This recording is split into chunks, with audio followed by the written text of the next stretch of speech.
Have you ever pondered the experience of combining different cultural heritage across the globe? What does it entail? So, transitioning from serving in the US Army and become an influential figure in the tech industry and specifically at Microsoft? Hmm, I think now we are talking. Likes of Alex Gorsky, who also moved from military and went on to become a CEO of Johnson and Johnson. Have a thought and have a think about how exactly these transactions, or I would say transitions rather, takes place, and how does a father of three manages the family responsibilities in the constantly evolving career. Our new podcast guest, Abel Cruz, in the US Army, navigated through a rigid structures and discipline routines where every day was a precision and order. Now, in the stark contrast, his days in Azure as Azure consultant at Microsoft is filled with the fluidity of innovations and creative freedom to explore our ever evolving landscape of technology. And these days, obviously, the artificial intelligence.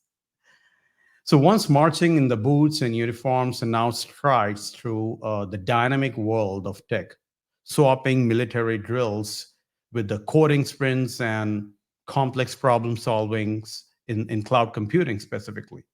There's a lot of talk we have to go through with Abel. So let's talk to the man himself, Abel Cruz. Welcome to the show, brother.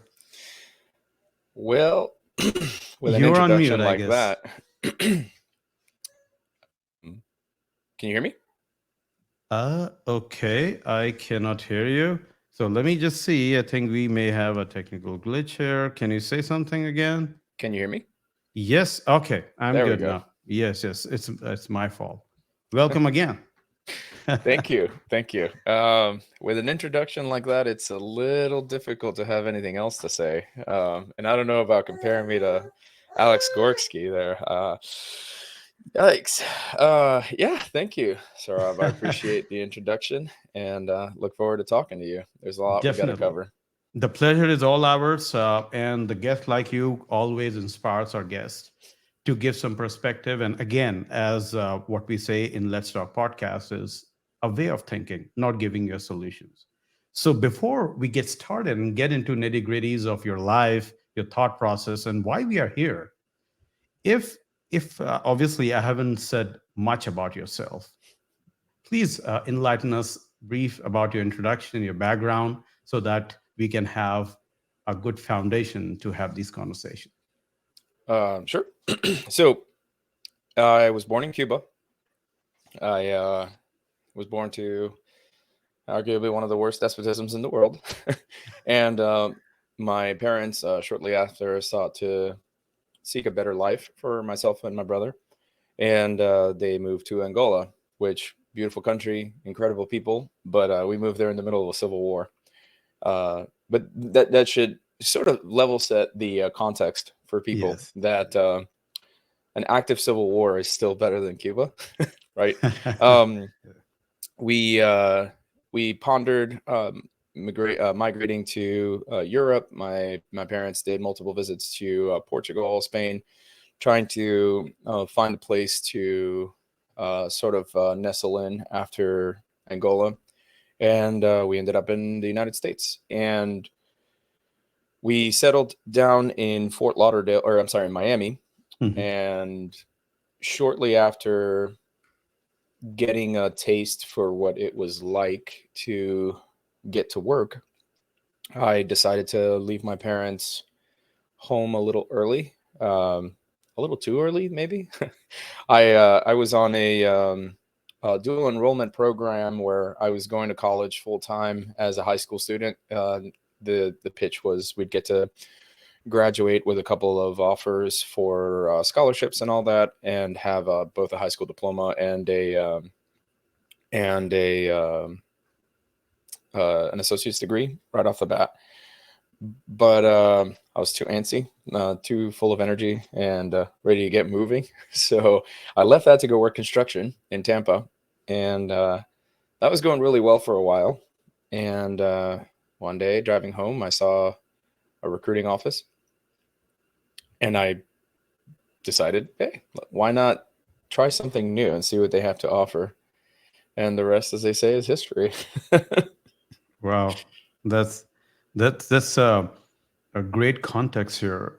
And I think what you are obviously smiling and mentioning through, there must be a lot of struggles in between as well. So as you mentioned that you migrate in the midst of a civil war. Now, these things, many of the human beings have not experienced. So, is it something you can help us walk through what those civil war in the midst of moving happens and how exactly that shapes your maybe a childhood or teenager or whatever the age you haven't mentioned that part is when you moved across? The context of a civil war is really difficult for a lot of people to understand because when you think about war, it's very easy to alienate yourself from any action that you take upon your enemy, right? It's us versus them. It's that side versus this side, that country versus this country, those people versus our people. It's very different when you talk about a civil war because there has to be a lot of motivation for it to really be effective. And not claiming myself as an Angolan by origin, obviously by citizenship. I had an Angolan passport. I was an Angolan citizen, but um, the Civil War really was rooted on two sides.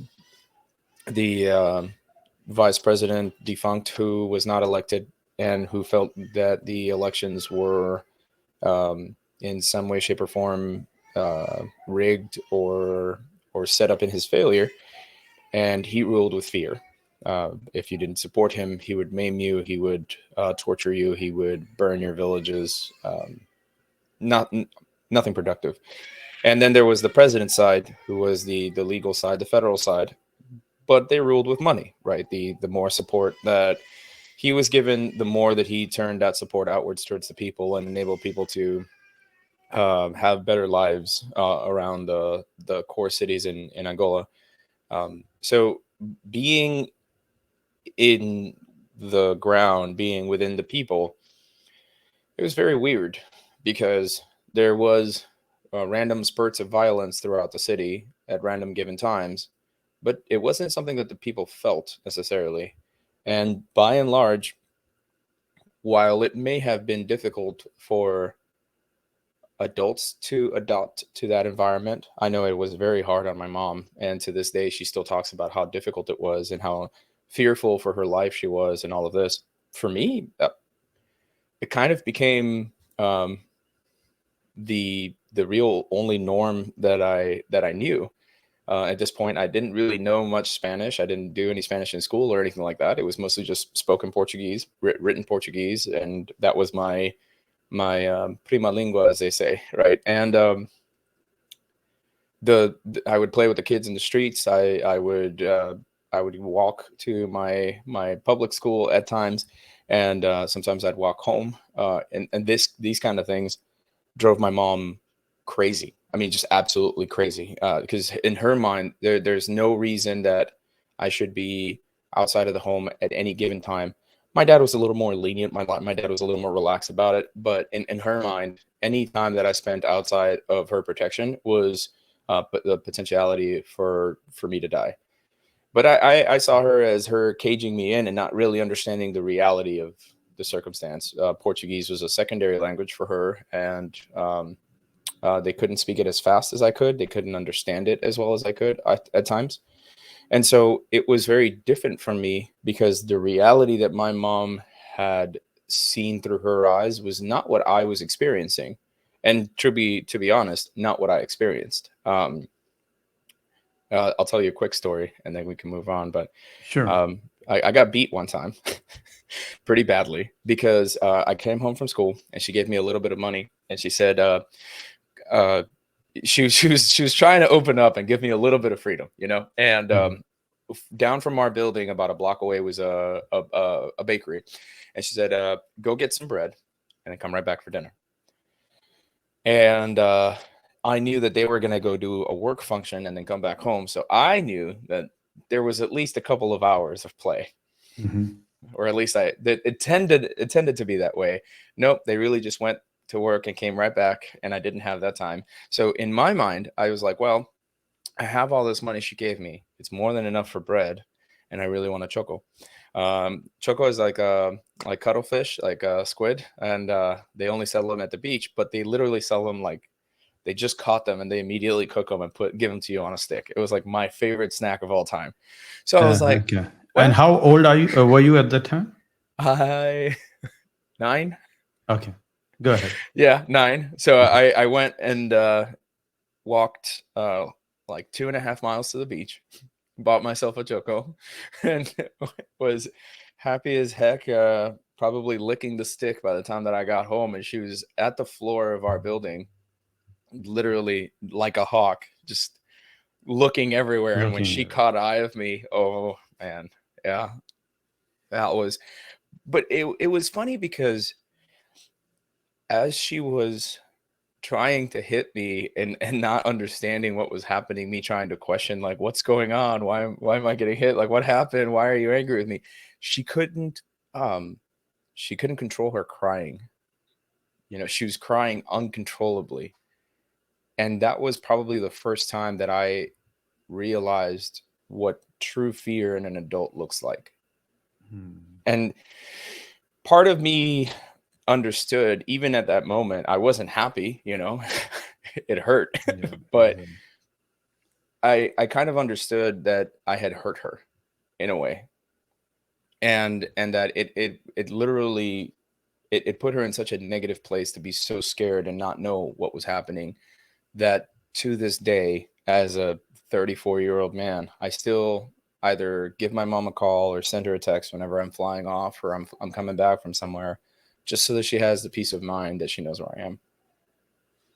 Wow. Yep. I think a lot to unpack here, but few observations which I've seen is this is a very different way of looking into people's life when they are not in that comfort zone. Or I mean, and that's why I always mention, and this is something I believe as well, that if you want to have a great perspective of life, travel or talk to people, and you understand that Oh yeah. how to expand your horizons. And as your experience, it shows that your mom definitely had some experiences in the past, and she got into this stage that she fears that in the midst that whether you will come back or not. And you obviously, you were growing up, you have your own thought process, you're trying to process how your parents, who are, as you mentioned, that your father was relatively lenient and your mother was pretty much fearful and not let you go outside for a extended period of time, definitely gives you some perspective about and shapes in a way that you may strive for more freedom in your life. And at the same time, you understand that what the true fear looks like. So as we go along from 9 years to maybe the teenager, when exactly a lot of hormonal changes happens, and at this point a lot of people like, oh, I need freedom, don't talk about like what am I going, what is my routine looks like. Does that shapes you striving towards more freedom and more like, let me just do the things my way? um as you can imagine, we didn't get here with a lot of money. um we Financially, my parents bent over backwards to try and provide everything that my brother and I needed. um but it wasn't, you get a car at 15, and yeah, yeah, you get Mhm. a cell phone and insurance and all that. um but I very quickly noticed that, and it's funny you mentioned that, because that did drive a lot of my decision making process. It's part of the reason why I chose to represent this country. It's part of the reason why I um, conducted my service very proudly. I am an avid seeker of freedom. And I noticed in my surroundings that those who had a car had freedom. freedom to go wherever they wanted to go, whenever they wanted to go. They were beholden to no one. They waited on nobody. And I did have a particular semblance of that freedom with a bike and a skateboard. I was pretty dangerous with a bike. I used to go Mhm. visit a girlfriend, I think almost 25 miles out from where I lived. So I was a Wow. yeah, I was a pretty determined teenager. Hmm. But the idea of the American dream got sold to me quick. I started working shortly after I was 14, doing chores and helping my parents with different things, and then um, right before I turned 15, I got the opportunity to work part time at a McDonald's, and that that first check at the end of the week, that changed everything, because like you help your parents out with something, you might get $10 here, $20 there, and it's like this long term planning that you have to do. So like, all right, if I want something that's $200, I got to start working now. Maybe by next year in summer, I'll get there. Yeah. Um, but when when I um, when I saw that first check and it was a couple $100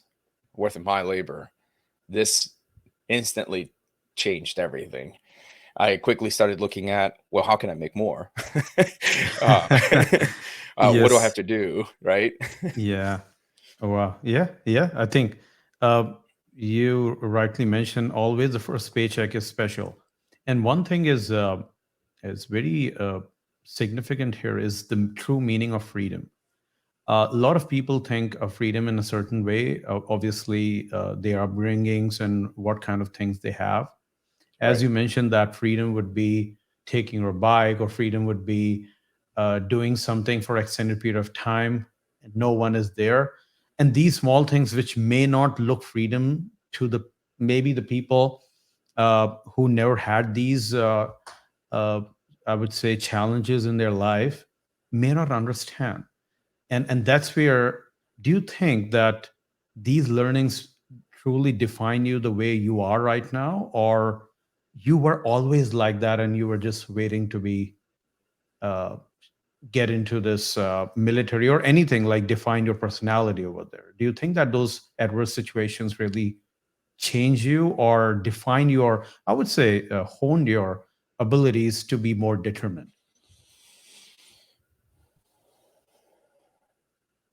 I couldn't have a bike in Cuba. Like that was what the adults earned as they Mm. were becoming workers in the system in Cuba. Like that's what they got as a mode of transportation. I couldn't have a bike, right? I Mm. couldn't have. My parents could have afforded a bike in Angola, but I couldn't have taken the bike anywhere because I would have just gotten robbed, and somebody would have just taken the bike. So just the ability to have a bike, that was a first step of gratitude, right? Like, oh my God, Mm. this is freedom. I get to have a This is bike, freedom. Yes. right? I get to have a bike, and I can So go true. outside, I can ride it, Mm. and nothing's going to happen to that bike. That's my bike. That it wasn't given to me by the government. It's Mm. my bike. I own that bike. That's my bike. That was the first step. Then it's I can get on this bike, and I understand generationally, as a male, I'm afforded particular privileges over females in that sense, right? But Mm. I could take that bike and go anywhere as long as I want to, as far as I want to in this country, and most likely nothing will happen to me. And that's something that I cannot say for anywhere else I've been at in the world. Mm. And when I when I apply life through that lens at everything that I am surrounded by right now, the vehicles that I own, the house that I live in, the children that I have, the ability to do all of these things in the sense that the only limitation I will encounter is myself. Mm. The only um, the only person that gets me to say stop or enough is me. I'm not limited by the place I work in. I'm not So true. limited by my surroundings. The government is never going to tell me stop having children. that a government is never going to tell me stop buying houses or you've bought too many houses. That doesn't happen here. And for people to understand the very incredible privilege that it is to be born American and to live in America, they would have to literally be stripped away of everything that they know and have grown and been born with. So I think it's impossible for me to really, and I do agree with you that travel does help, but I don't think that native born Americans really understand the gravity of the incredible gift of freedom they have simply by just being born here. Yes, And I totally think agree. that fueled me more than anything. And that probably is what drove me to join the service more than anything. Yeah, for sure. That's great. Yeah, I mean, I totally agree. Being an immigrant myself, I understand that what American dreams looks like and what I have achieved here in my 10 years. I'm 10 years old in the United States. I'm not far. Yeah, I'm not far behind you. I'm 20. Yeah. Okay. So yeah, I mean, that's a great way, and it gives. I think everyone who's listening understand that freedom means different to different people. And Oh when yeah. you do not have something, always try to have a sense of gratitude that there are people who may not even have what you have, and that is something they are striving for their whole life to get to that point where you are just starting up. So that being said, let's move over from that, and then you join the services. How was your experience in a nutshell? What that change in you? I know from the military, it's we have so many stories. Everyone has so many stories out there, but if a few summarized version, if you can let us know that what military looks like when you were there and when you came out, what kind of human being you came out to be? So I'll start by closing out some of the other topics. Yes. So that freedom, Mm-hmm. that energy, that Mm-hmm. was my motivation. Okay. The being born in Cuba and growing up in Angola ended up being my support. And I'll explain. Mm-hmm. A lot of people have a problem with authority, and a lot of people want to say their mind. That's not something you're afforded in Cuba. You say the wrong thing, you go away forever.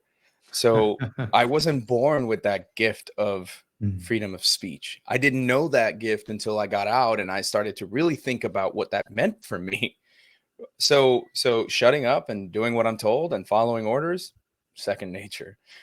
Living in a civil war, the constant weapon firing, mortar, artillery shells when you go to sleep, it kind of sets you up for a real war pretty well. So going overseas and going into Afghanistan was not difficult for me. I Mm-hmm. didn't have the same issues that I know a lot of my peers did.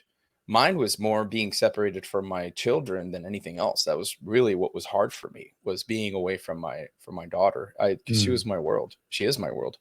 And going into the military, I was rambunctious. I had a lot of energy. I was very strong, but I was also not necessarily overconfident. Just not a team player. I felt like I didn't want to give other people the ability to do things in my name because simply due to the fact that since it was in my name, if they did it wrong, then I felt it reflected poorly on me. And I've grown a great amount to understand that this is literally how you develop people, is to give them that opportunity and to give them that sponsorship to succeed. And I was also very impatient. Um, I needed the military more than the military needed me. I say that always and 100% because in a way, the capitalist side of America kind of ruined me. Like, no, I got the money. I want it now. Let's do it right here. There's the money. Let's go. I wanted everything. It was almost like like entering into the digital age. Like I can have all of this at the palm of my hands. So what do I need to wait for? And that needed to stop. I needed I needed more patience. And again, nothing to do with work, nothing to do with Mhm. my wife, nothing to do with my personal life, really just for my children. I need to be better for them, and I deserve to afford them the time that they deserve without being rushed, without being pushed. And I don't think that I would be in as good a place as I am today if I hadn't gone through the military. So That's amazing. I'm more Mhm. patient, more calculated, and more mentally strong person for my service. Yes. So now we move towards because I heard your internal presentation about leadership without authority, which actually sown a seed that a person who's coming from military, who are totally into going through the orders and discipline, and that's the way it is, and structure, is talking about fluidity. He's talking about creativity. He's talking about having critical reasoning, because that is so much different way. So how exactly that switch over, like from this, and this is something which I would like to really expand upon. A person who thinks that civilians, I've talked to a lot of defense people from across different countries, and they mentioned that they don't know much about it. They are in a comfort zone, and obviously we know what exactly going on, and they have obviously a lot of stories, but they consider those thought process and their learnings and kept that throughout their life. But some, like you and other people, and as I mentioned, read about Alex as well, is they transform and talk about more trust, empathy, and leadership without authority, you mentioned. So how exactly that happens? Was that a true self, or when you get into military, you get into more strong opinion about, no, there are certain things which go based on an individual, and you don't have to always take orders? So I don't like the term transform. Hmm. I much more like the term translate. I Mm. think that anything and Mm. everything True. we do in a corporate environment is something that we're already doing in the military. You just have Mm. to learn how to translate that skill set properly. And Interesting. Mm. there is a very, very high level of negotiation that goes into living in the military, specifically here within the United States. You are a particular member, whether you're in combat arms, like I was for the majority of my career, infantry, artillery, cavalry, whether you're in a support role like counterintelligence, which is something I applied for later on, whether you're in staff roles with generals, you have other roles supporting you that are crucial to your mission success. They don't care what rank you are. They don't care what unit you're from. They don't care that you're serving a general. They have an order of magnitude of how they need to operate their processes, and you have yours. In order to get these people to come to the table and work with you, you cannot just be a high level sergeant that barks out orders, because you're going to be, quite frankly, met with a higher paywall, right? They're going to be like, oh, well, if that's how you want to play, go talk to my captain who outranks you, who I know is going to shoot you down. And that's the end of the conversation. Mm. So instead of having that approach, you come you come at this in a human level. Hey man, this general's going to kill me if I don't get these trucks fueled. Can you please help me out? And that's where you start developing that skill. Every service member does it. Every single one of them do it. They don't know that they do it. They might not label it in that fashion. They might not Mhm. understand that it's something that they've been developing for their entire military career, but they do it. And being able to effectively translate these skills over is something that I've been extremely passionate about passing over to a lot of the service members that I mentor coming out of the military. I've been doing this now for pretty much since I got picked up to Microsoft. I started doing the professional mentoring through Microsoft about 6 months after. And the idea is to get them just to frame in their mind, look, it may seem different, but swap out that general slot for a suit that pays your checks. Swap out this fueler or this cook or this supply person with a partner, right? bring in the human element, right? Tie in the partnership in the corporate world and where your neck is on the line and how you're going above and beyond to assist this person.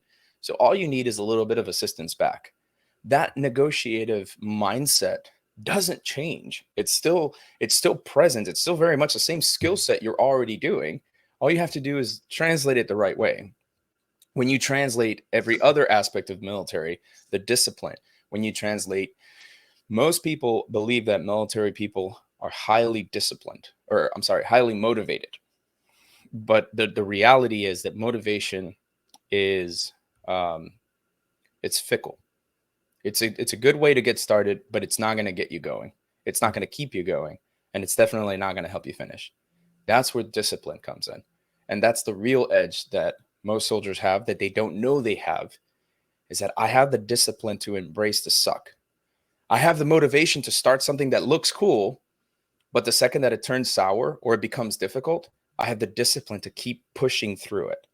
And that marks a huge different attitude or perception from some folks who will start something, it changes, and they might be like, that's not what I signed up for. I'm out. Right. And they're missing on capitalizing on huge opportunities that they otherwise could have definitely struck gold with, but won't see it through because they just feel like it's not something they're willing to connect with. And military people have a way to blindfold that in a way, right? Just saying, whatever. I'm not going to get burned from it, so might as well just go for it and see how long I can stick it out. Those language translation skills, I think, are much more important than, let's say, a degree. Yeah. But I Yes, won't. yes. I won't harp on that too much. But yeah. I agree, and you said few things, and which caused me to think that when we say human skills, or we have to treat people as a human being and understand, it's easily ironical that as a human being, that should be the first thing. But right, but Yeah. then we Yeah. but we spend a lot of time of understanding and teaching human skills as a Yeah. human being. So which definitely, and from your perspective, as you mentioned, as a soldier, uh, it's a very complex way of managing, in a way that while you are saying about the human skills and having those assistants, at the same time, in a war zone, if they see a wounded soldiers, they are just totally in the pendulum of life and death. And then you see other of your peers getting wounded or being kind of killed or those kind of stuff, and they have to go through that. And some people cannot just come out of those trauma, and a lot of people, I have seen some depressions and all those things. From your perspective, like, what exactly, so you came out and you are pretty successful in what you're doing and also propagating your experiences. So what exactly makes it work for you? And if the people who are moving out from those military experiences and want to be in a civilian, and then, on, as you mentioned, not transform but translate their experiences, what are a couple of points you would like to advocate to them? First and foremost, your dead battle buddies don't want you to kill yourself. Mm. Right. That if you lost friends and you lost people that you care about, and you saw how hard it was on their families, the last thing they would want is for you to do that to your family. The last thing they would want is for you to not live out the lives they were supposed to. So I take it extremely personal, and I take it upon myself that for every person that I lost is another whole life I have to live for. And I put that on my shoulders because it's a hell of a great way to motivate myself in the mornings when I don't feel like getting up. If you look around and you think my wife is not enough, my kids are not enough, my parents are not enough, my brother, my sister, they're not enough, then at least let the sacrifice of the people that went before you to be enough. And I've seen this go both ways. I've seen plenty of guys who they can't escape the torment and they just end it. And then I've seen what I think is the particularly worst way to do this, which is they don't have they don't they don't have the strength to just end it. So instead they resort to drugs, they resort to alcohol. And make no mistake, the intent is to kill themselves, but they do so slowly and gradually over a long period of time. And I think it's particularly egregious because now your family gets to witness losing you bit by bit, day by day, over a long period of time. And no matter how much they pour their heart and souls into you, they don't understand that you're already gone. Hmm.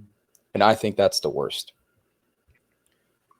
I think every veteran, every service member that has lost a friend over there could very easily go by way of that.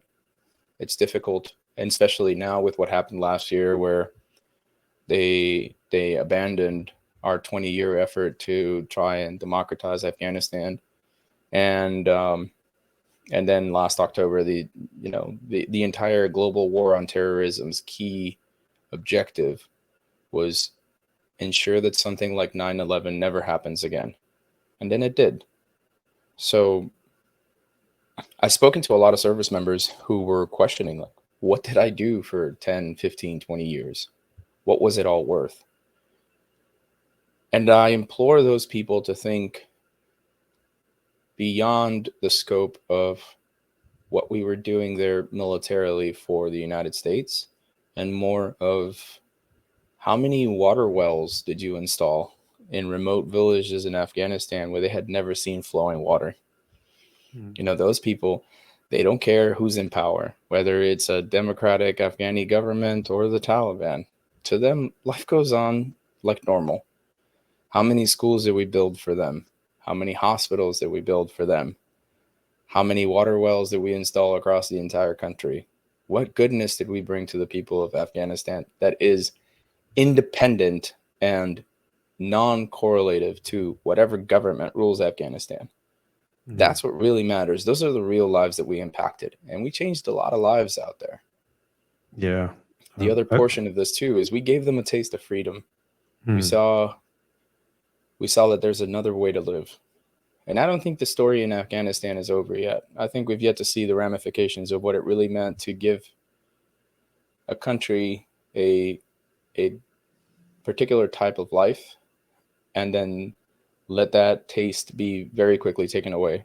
I think that is going to have some long-standing ramifications that we have yet to see today. But um, to answer your question more succinctly, I think I'm not very religious, but the saying, idle hands are the devil's work.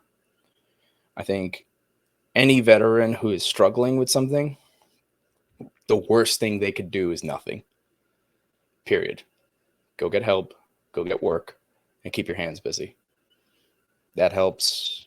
Hmm. That helps with the process, for sure.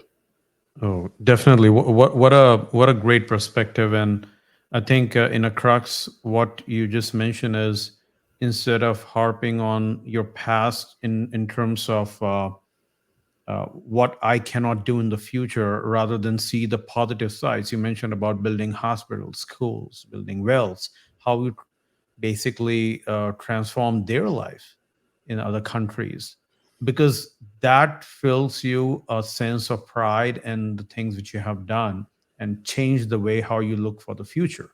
And obviously different human beings are different. Some people really get into that mode, and as you mentioned that they should be getting help, have a kind of a group where all the other similar people who came out from military and being living the life and try to talk. And obviously I would say I know Abel because he is able to talk, and let's try to get into a bit of a lighter moment. So Let's do it. okay.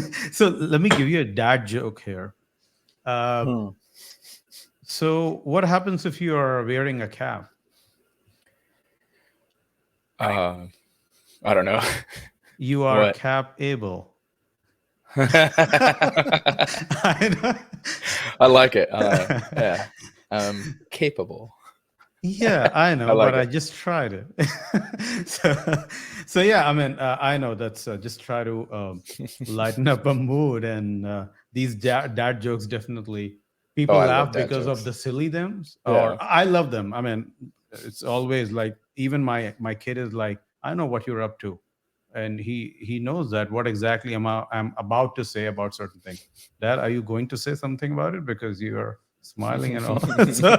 so uh, but yeah, coming back to this, that is an excellent perspective, Abel, about what you mentioned and how exactly we have to kind of go through. And your life is definitely uh, very inspiring, and it reinforces the fact that you have to review freedom in different people's lens as well before you harp on some of the shortcomings in your life, and that gives definitely a lot of perspective.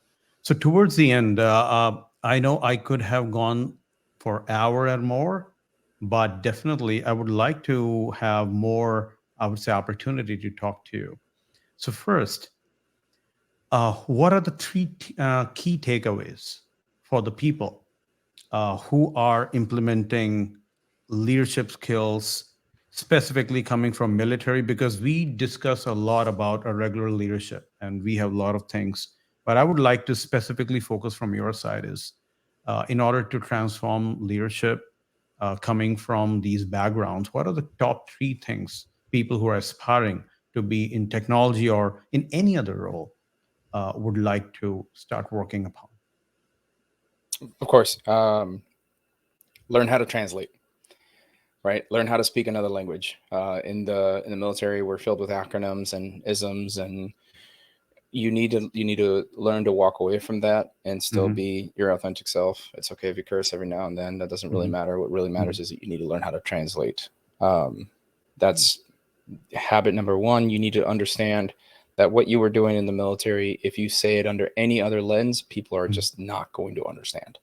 Hmm. And it's going to Great point. detract away from the value that you have as a candidate because you can't put it in their words. You can't put it into perspective. There are tons of recruiters out there that are willing to do the work and help you translate. If not, reach out to me. I'll help you do the work and translate. I don't mind at all. Hmm. Um, but you need to learn how to translate first and foremost. Skill number two: gratitude is the death of nihilism.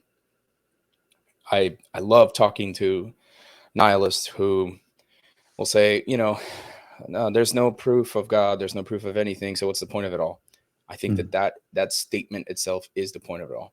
If there's no reason to have a good life, then what's the point in not having a good life? If there is no reason for any of this, then why not enjoy the best that the world has to offer you? And unfortunately, that is not making $1 trillion and building this single handed empire that just gives you all of this great riches and this incredible life, because at the end you're going to die lonely, you're going to die miserable, and you're not going to have what really matters, which is a cultural group of people surrounding you, loving everything that you did for them, because that's what really makes us live beyond our death in humanity. And whether there's a point to it all or not, being grateful for the opportunity to impact others' lives is probably the most powerful tool to get you out of bed every day. Hmm. And lastly, especially if you're coming from the military, stay disciplined. Wake up when you're supposed to, go to bed when you're supposed to, and call yourself out when you don't. Don't normalize bad behavior. You know what right looks like. So just stay disciplined. That's great. So start speaking in the language with whom you're conversing. Uh, That's right. right. And the second thing is be humble, value gratitude. And the Absolutely. third thing is uh, what are the third thing? Sorry, you mentioned? Stay disciplined. Stay disciplined, which is again, is I think in personally, I try to be as much as possible because in my past life, I always want to get into military. I think we discussed that back. We did. So I try my best to stay disciplined, but that it's a constant struggle. I think that is also It one of the is. thing, right? I and Intention is and important. yeah, people need to understand that discipline is Yes. not a one and done. like Yeah. I have achieved discipline. No, it is every day there's going to be something that slips by the wayside. You recognize it and then you move on. You try. It's more about the effect of trying than it is about achieving perfection, because you're not going to achieve perfection. There's going to be a day where you wake up late. There's going to be an Yeah. evening where you go out drinking with your friends and you're just not going to feel it that next day. And that's okay. The when you wake up in the morning and it sucks and you know you have to go to your workout, but you're miserable and you're hungover, push yourself through that, because that's going to give you that lesson. Hmm. I really shouldn't do this when I know I have an early morning workout, right? Like you Yes. start to build in the Yeah. systems that help you stay disciplined. Oh, And another yes. thing about that translation, Mm. if you go to any country in the world, and I mean this Mm. very openly, I'm not trying to be tricky here. If you go to any country in the world, are they going to treat you a little better, or are they going to be a little kinder if you speak their language? Yes, exactly. Right? Yep. So Yep. it's no different in the corporate sphere. If you Yeah. can speak their language, they're going to be a little nicer. They're going to be a little Or kinder or at least because they try. understand where you fit Yes. in. Yeah, or at least try, because it's not Right. like some people may quickly jump on, oh, does that mean that, oh, I have to travel a country, then I have to learn their language and then only? No, that's not the intention. The Right. intention is not try to, I mean, your intention, maybe some people carry books, right? Translate something. So that act of trying itself great goes a long way in terms of people Absolutely. helping. And I know people, one of my friend, his son knows 13 languages, and he says that we have so many stories to tell about how people go extra mile to help when they get to know that this person who is not from here speaking our language. So 100%. definitely I totally agree. And one last thing which we close is, as you mentioned, and from the discipline perspective as well, that while we always try to get to the excellence, but this is a pursuit. So the pursuit of excellence, or pursuit of getting to that level, and it's a constant journey, as you mentioned, uh, definitely gives you a kind of oxygen to go more. And specifically in your life, if you have experienced something like that, then it's not like, oh, I have read somewhere. This happens in your life, and you have lived up to the expectations. So why you are trying to dragging your feet at this point? And these are some of the things definitely make sense. So that being said, Abel, thank you so much for, first of all, accepting the invite, and providing some of a very thoughtful conversation, which I'm very sure people who are listening to makes them think, because that is the whole philosophy, that we are providing a way of thinking and creating your own solutions. And at the last but not the least, I would like to also explain, or I would say introduce, that you mentioned that you are running or starting your own podcast. If you would like to give more information about the podcast and where people can follow you, reach out to you for anything under the sun, and where they can think that you can be helpful to them. Absolutely. So yeah, I am starting. It's a podcast series, but it's two different episode formats. It's called the Grounds podcast series. It's called Common Grounds and Proving Grounds. Proving Grounds is not very different from sort of the conversation we're having here, but it's more focused Mm. around professional life specifically. It's how did you rise to success? What is your definition of success?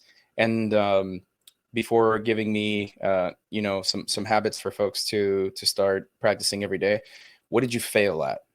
Right. Mm. I need to know how you failed, because Exactly. people need to understand that failure is a uniquely common human experience, and how you were able to recover from that failure, and how that failure ended up enabling your success elsewhere, because Yes. everything happens for a reason. And then on the Common Grounds podcast, it's literally just about finding common ground. Let's talk about polarizing issues, whatever you're most passionate about. But Mhm. instead of you telling me your viewpoints, you have to argue your opposition's viewpoint, right? Mm. You have to tell me why you think the people who see differently than you may also be right.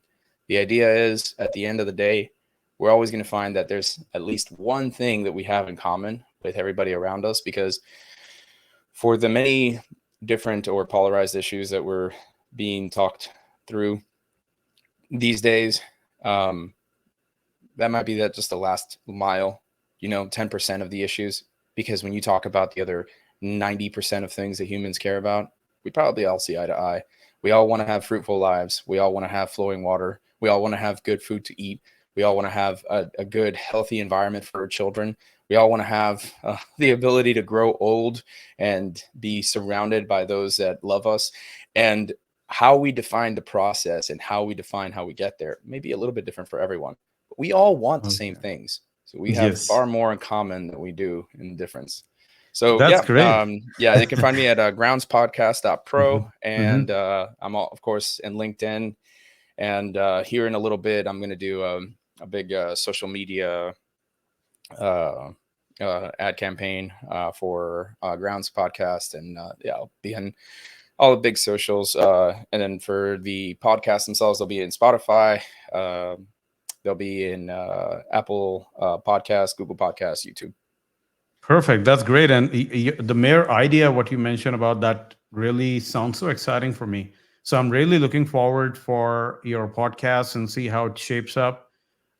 And yeah, I would definitely wish nothing but more success. And one of the things which I always mention and which I always practice is once you stop recording, you smile and say, "Oh, that was a good conversation," and that's what it happens. Like these small I things. don't have to stop recording. I'm happy with this I know. conversation right now. I And I know. I hope you come was. on my podcast so that we can have more of these smiles if you don't mind. Oh, definitely more than happy to. So, Abel, thank you again. Looking forward, more success, more strength, and please, whatever you're doing, continue doing so. I'm getting inspired, and I'm sure many of like us who would like to learn from your story. So, thank you again. Have a great one. Thank you, brother. Yeah. Bye.